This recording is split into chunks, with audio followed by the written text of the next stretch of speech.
Life after politics. A former Montana senator is no longer burning the midnight oil on Capitol Hill after losing in his bid for a fourth term.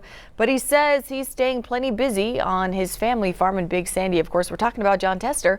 He's also found another way to have his voice heard. MTN's Tim McGonigal reports on how Tester has gone from debating bills on the Senate floor to engaging in timely topics over the airwaves. After 18 years serving Montana in the U.S. Senate, Jon Tester is right back at home on the family farm in Big Sandy.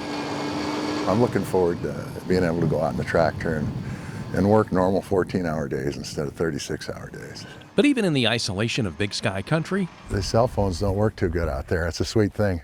He's still connected to what's happening in Washington. What's your takeaway from that? Along with award-winning journalist Maritza Giorgio, Tester co-hosts a weekly current events podcast called Grounded. Every week we have somebody on that is what I consider an expert in the field and understands the issues better than either Maritza or I do, and get them on to talk about what it is from their perspective. The show features a wide range of guests, from senators to journalists, ambassadors to governors.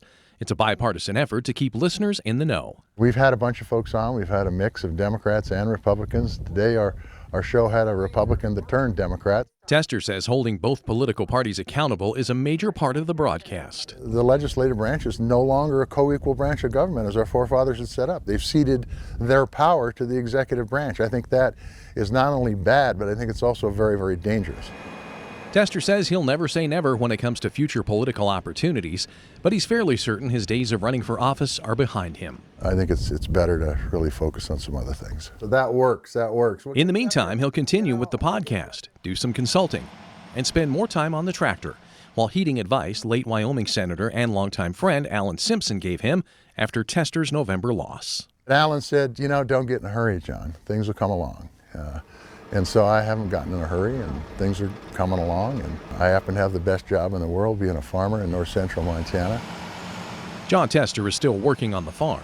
We need to be very, very careful with classified information. And still calling out national leaders. At 68, he may have slowed down, but he's not ready to stop. The truth is there's still a lot of things going on that I'm going to try to add my voice to moving forward. This country's too important to me and to my kids and grandkids to say, it's good enough. In Great Falls, Tim McGonigal, MTN News.